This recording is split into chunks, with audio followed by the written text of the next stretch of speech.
Okay, folks, welcome back to another video on the Living in Halifax channel. I'm your host, Tom Moore.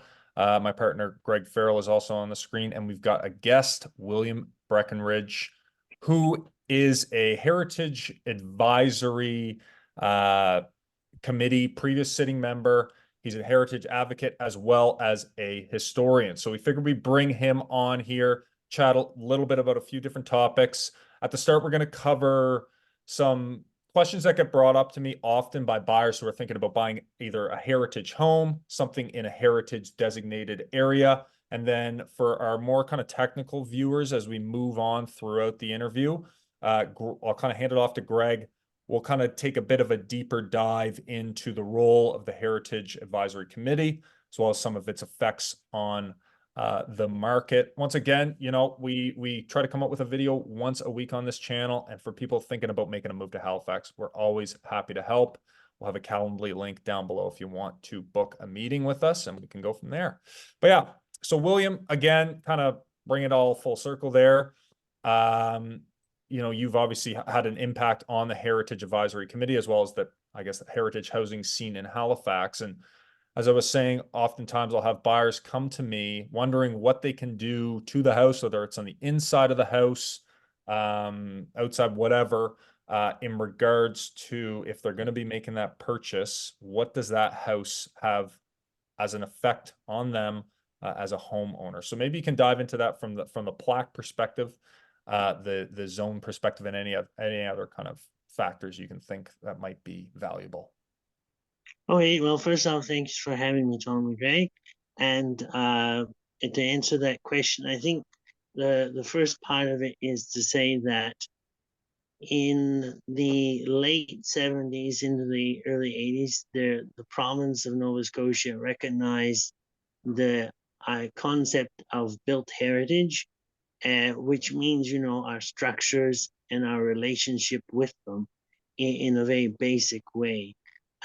And so they came out with the Heritage Property Act, which governs the regulations around, how to better conserve and preserve our built heritage in the province. At the municipal level, that gave the municipality of Halifax and other municipalities and cities and towns in Nova Scotia particular guidelines to follow for making a registration system to see, okay, well, here are the houses that we think are good for registration, and what kind of scoring system do we go through to score and evaluate how to get them registered, because not always all the time do they meet those criteria. I think that's the first part of that. And then the second part is, what can you as a buyer or a homeowner or seller do once the house is a registered place within a district, or maybe as an individual house? And that goes into the act is very clear that the registration of a building applies to the exterior of the building. So that's a big question everyone worries. Well, I can't change the color of my living room. No, no, no, no. It's not like that at all. The inside you do as you wish with. Often in homes, like my own home is latest built is 1845, somewhere in between 1835 and 1845. So living and growing up in heritage, I understand, there's some things I just couldn't part, like the plaster molding. There's nobody plaster molding. So if you personally want to keep that or get rid of it, well, that, and you're registered, well, that's your choice under that. So that's where the flexibility is on the exterior. So long as things are kept within a like reason. So if it has cedar siding to it, well, I think you'd want to maintain that look. And so that's part of the act says, is that you have to maintain some kind of character of it. There's defining elements, as it's called, under the act. So like having cedar shingles or particular types of dormers, like a Scottish dormer, or that they define what are the defining characters that make that home a heritage home, or worthy of defining it as such. So that's a very key thing to understand on what you can and can't do, is to look at the defined characteristics. A recent example I could maybe give is in Halifax, is on that was on Agricola Street, that just went before the Heritage Advisory Committee, and it was approved.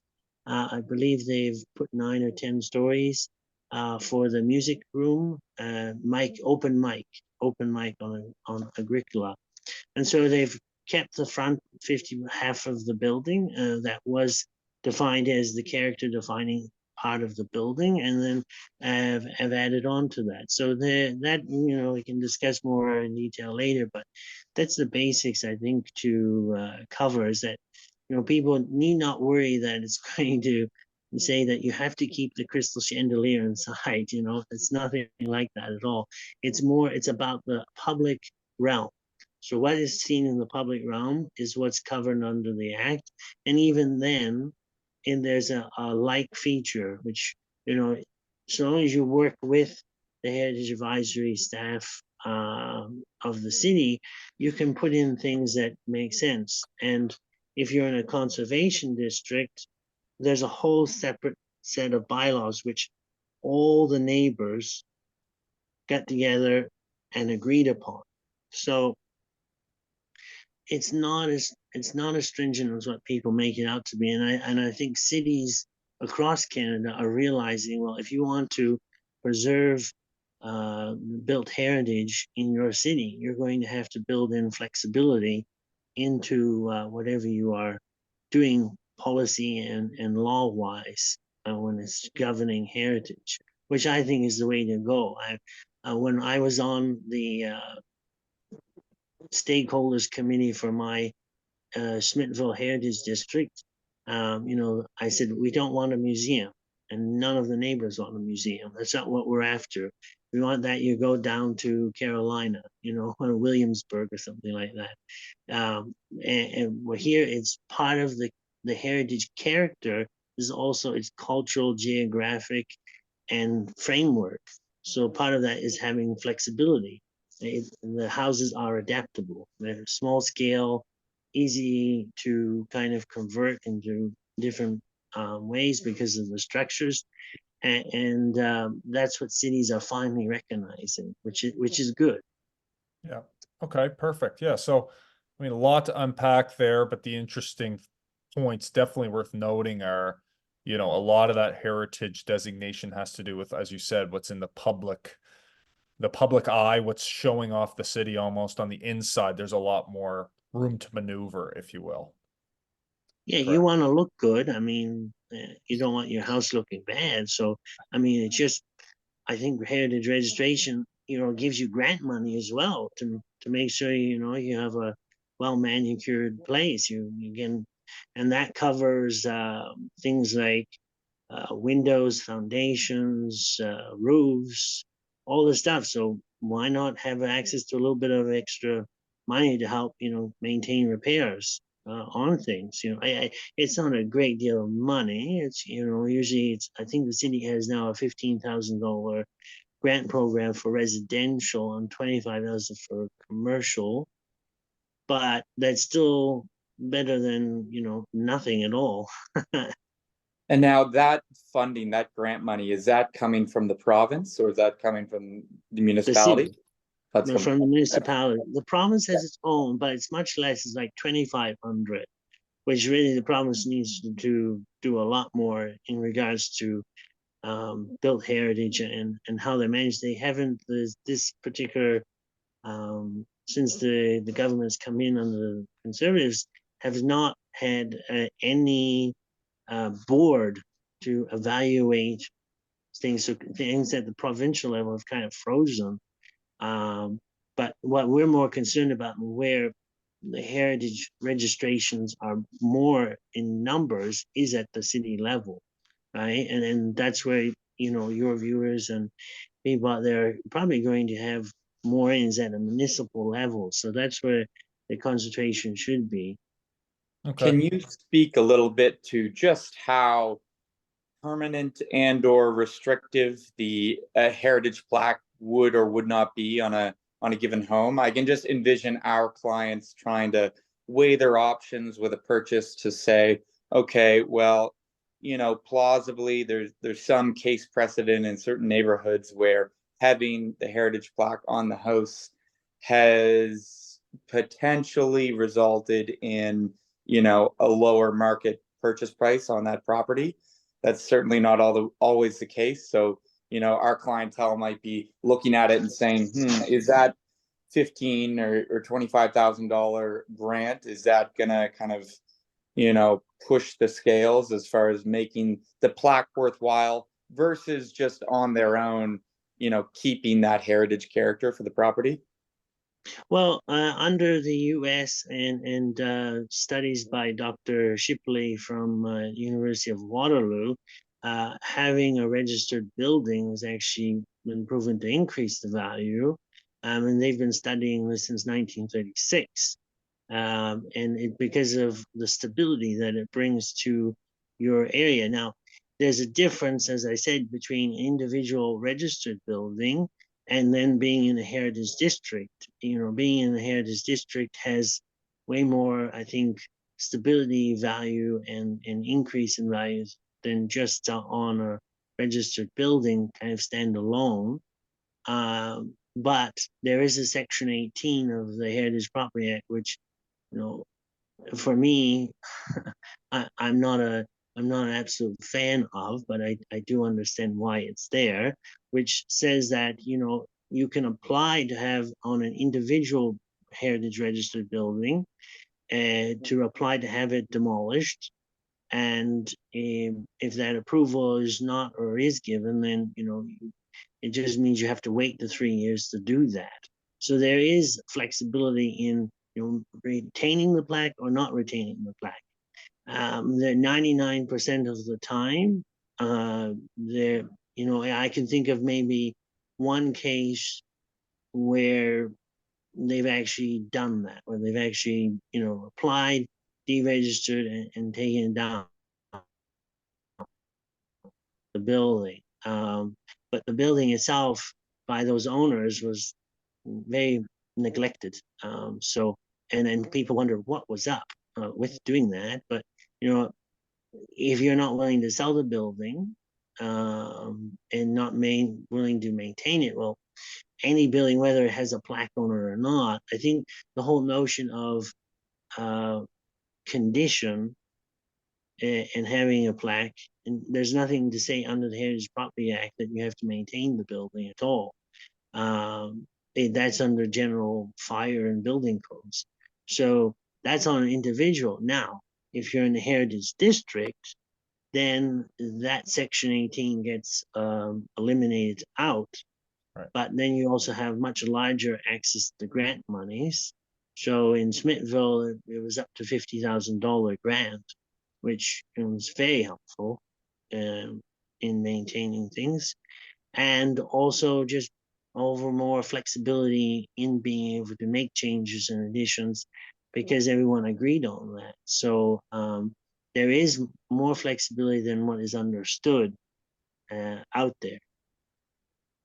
Interesting. Okay. Yeah, I think it's pretty easy for folks to, envision in certain neighborhoods that there's a lot of appeal in having sort of blanket heritage district protection. You could look at the Deep South or, Schmidtville, or I believe the Citadel Ramparts there, possibly looking at the heritage zoning. But, certainly with the new proposed urgent planning changes for the Housing Accelerator Fund, we've seen a few neighborhoods in the Deep South where we've been talking to folks like on Marlborough and Roby, whereby, there's potential for blocks there to get upzoned from previously ER1 up to now 9-story HR2 zoning.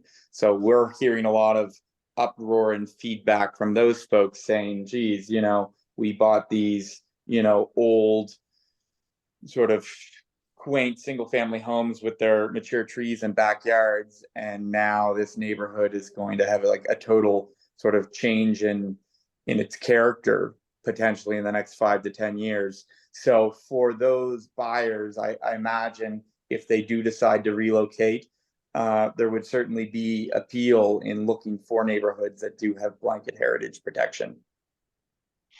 And as I said, when you make a heritage district, the neighborhood comes together. So if the neighborhood says, well, we're fine with having, a 6-story building kind of set up, done in a particular way that fits into the characters and they define the characters of the neighborhood, then that can be done. I mean, the Barrington Street was the first heritage district in the city, and we see what's going on there with like the Zellers building has had a cool up tower to it, and the Roy, they rebuilt that with the tower. And so it's not to say that you can't have that within a heritage district. It just has to be more agreed upon and looked at. And to right now, we're kind of in a very interesting time frame in housing, and you can say it's almost like a heritage moment being made. Because you're looking at all this growth in that, and I kind of look back towards phases in Halifax where this happened. And after the Halifax explosion in 1917, huge housing shortage because there was a war on, and then during World War II and after World War II as well, and we saw the building of the Cogswell interchange. Well, we know how that ended up, not a good way, right? Yeah. And now we're going, yay, okay, let's clear this silly mistake and build something cool. So we have a lot of opportunities. I think this is a time frame of opportunity, and adding the heritage element is also good to talk about climate change, because from my own home, we did an energy assessment beforehand, and the guy just simply that was doing the energy assessment said, "You're leaking like the Titanic." And then we did the insulation and the things that need to be done, and now we're actually doing way better than even the most modern efficient home can. So not to toot my own horn, but I'm pretty proud of being able to accomplish that, retain the heritage, add units, which you can do. And I think that's another thing, like building this flexibility into the equation. We don't have to make museums out of things. Part of the heritage is the growth, is the change. So example is my own home, and probably in 1890, they went from a 1.5 story to a full 2-story house. And that was a very common thing to do.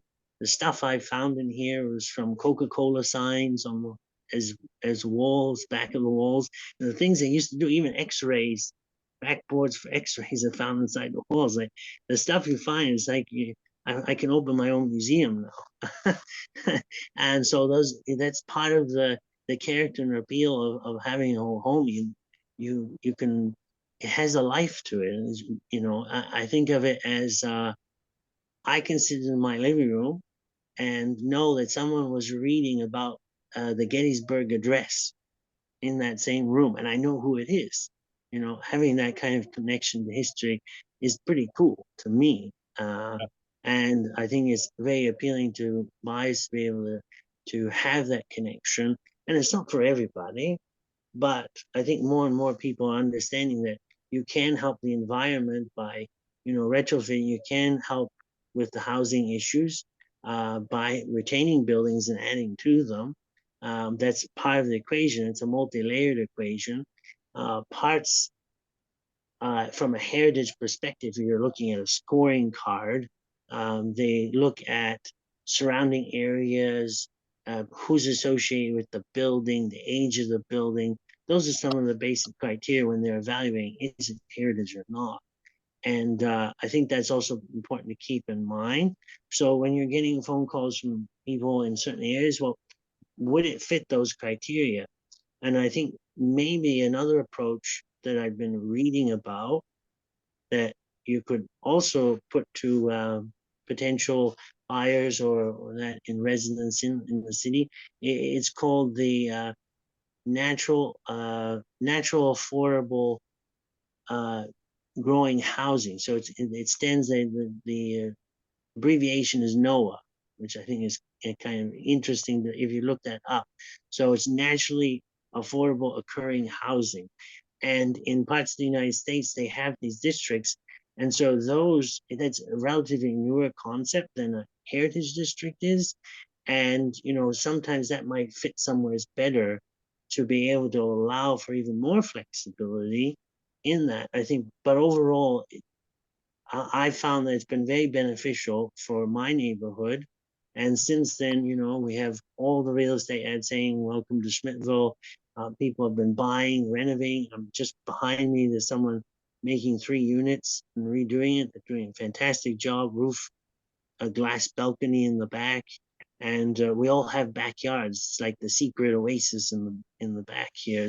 You have these blocks where in Victorian times they needed multi-level residence.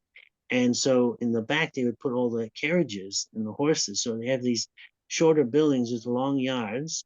And so when you come back, we have all the trees and everything like that right in the heart of Halifax. So kind of a unique thing that you can do. And you could still build another building onto that and still have the tree. So it's just the way things are.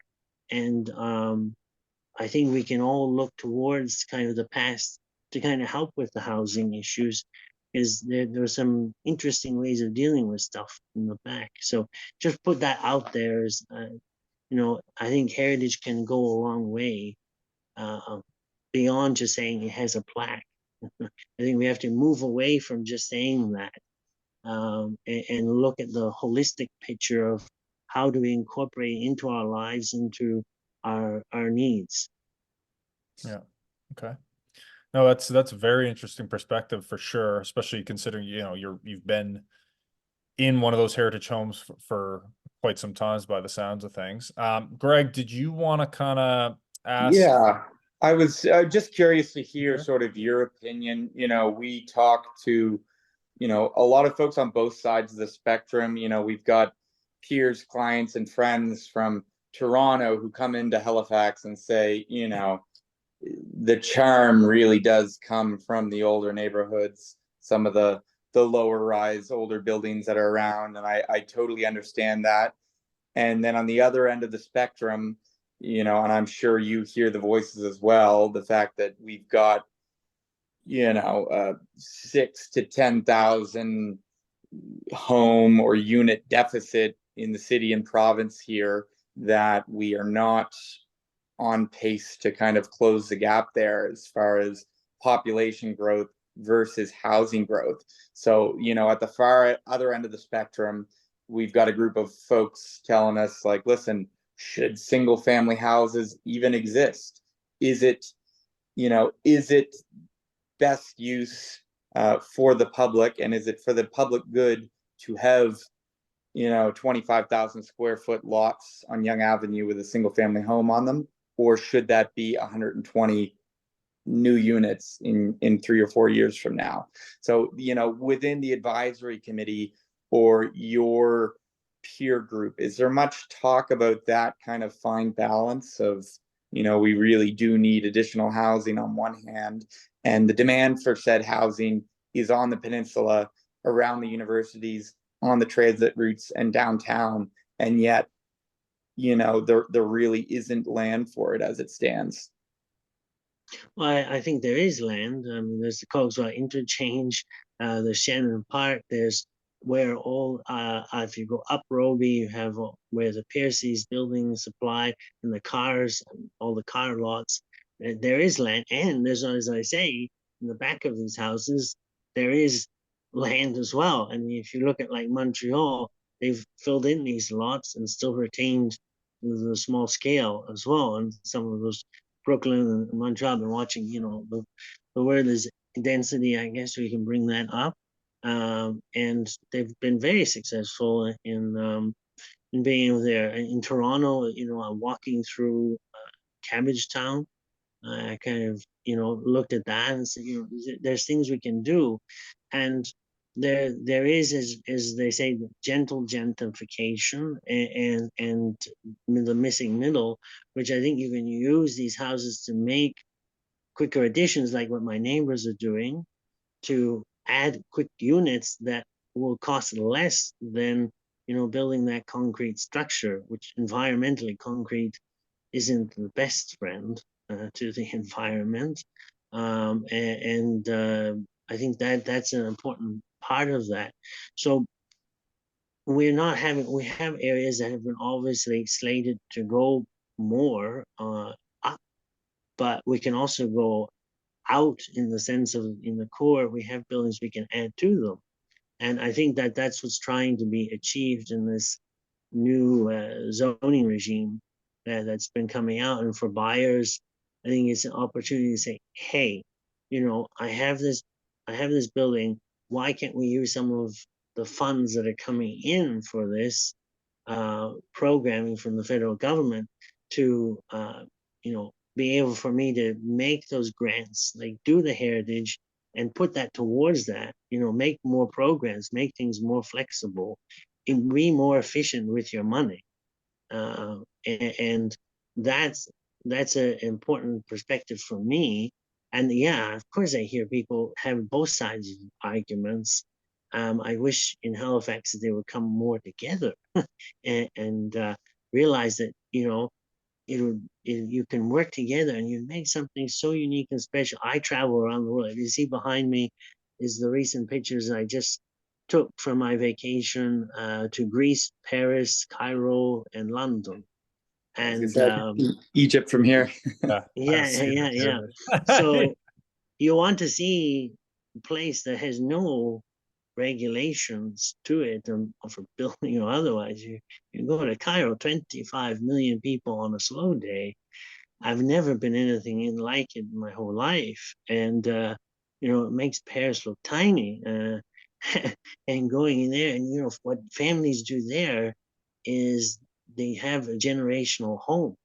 And so, you know, the grandparents start on the main floor, and as you go up, you get to the grandchildren.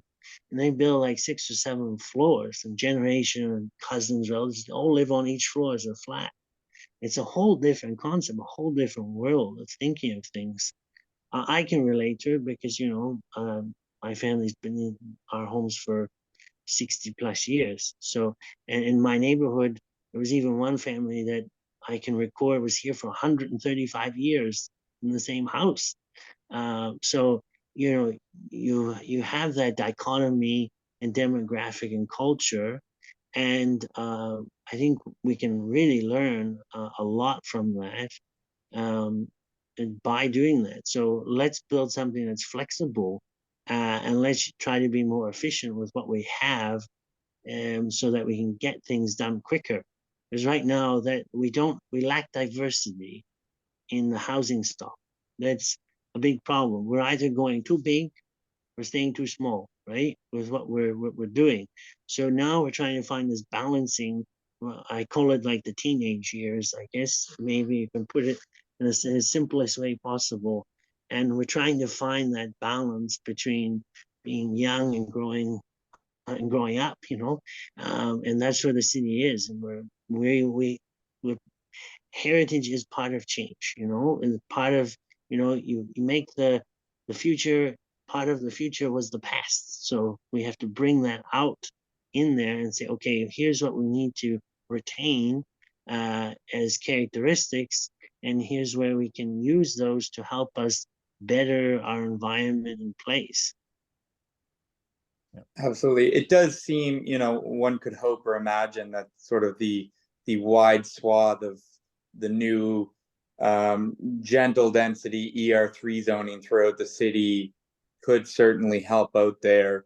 You know, if there lift restrictions kind of on permitting and processing there, to go from having a single family to 2, 3, 4 units in so many different neighborhoods there, one could certainly hope that in addition to some of the new corridor and HR 1 and 2 zones, you know, we can at least alleviate some of the pressure there on our housing, and hopefully then in turn some of the heritage districts or upcoming new heritage districts can sort of be left alone, and, you know, not have so many large developers there targeting those as saying, well, they happen to line up with old transit corridors, therefore the zoning could in theory go high. Let's just tear the thing down. Yeah. Well, I think within it is, again, if the people come together within that zone and work with it, and if you have developers who want to do that, like I said on Barrington Street, well, they went up with that, but it has to, what it is allowing people to have their voices heard. I mean, there's nothing more important or financial biggest moment in your life than buying your home, besides maybe getting lucky winning the lottery and then buying your home. So so yeah, I mean, there's a whole thing about that, and I, from the experience of, you know, my neighborhood and creating that, we had neighborhood meetings where the city didn't see so many people. 120 people showed up and actually said, yeah, we'd like to see that instead of having a 2-floor house go to a 3-floor house, let's take that floor and put it to the back, because the back has like 100-foot backyard, and the house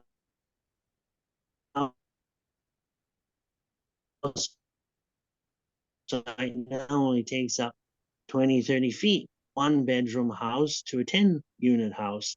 And they just simply copied the original house and put another house behind it, and just copied the whole design of that back and connected to do, and it looks great. You know, it's a great example of what you can do. And there's still yard left over in the back where they do parking now for the building, and they still retain trees as well. So it worked out pretty well. And that's what I think the city needs to move towards, is learning how to adapt from that, and putting these ER3 zones and heritage district and saying, okay, how do you feel about these things to the neighborhood, and not having such more abruptness and giving people choice. And that's what it's all about, I think, for buyers, and that having choice, right? You want to feel good about what you've done. And I help people actually register their house. I've done that with a number of owners, and found some pretty cool things, like a house that was actually dated from 1790 in the middle of the court. Nobody knew it, right? Things like that. And can they build onto the back? Totally, totally. There's another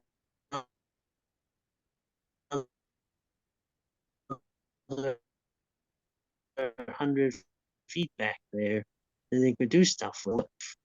They're going to tell me to put that pink paint I can't stand on the cornices of the building. It's not like that, no. Yeah, exactly. Is there anything else that you would like to see from the municipality as far as, you know, what direction they could be taking, or changes to the heritage initiatives that you feel, you know, could be improved upon? I think, like I've been saying, is, you know, having that federal money that's coming in and saying, do a whole assessment. Like, there's one thing that has not been done since the 70s, is look at the peninsula and do a built heritage assessment. That the last time that was done was by the Heritage Trust of Nova Scotia in about 1976, and they evaluated and said time periods, you know, from 1749 to 1800. Here's this, how many buildings, what's the age? They did it by age, so it's an easy way of doing it, and evaluating that.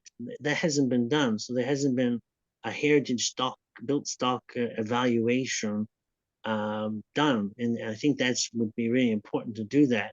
And there are people I know, professors at St. Mary's, who are actually doing mapping, where they're taking the old insurance maps and layering them over Google.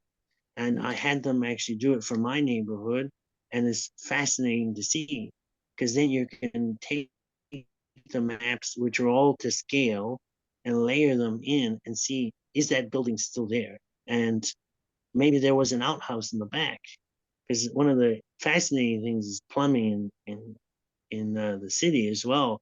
Because sure, we wanted upscale, but some of the plumbing, like when we were fixing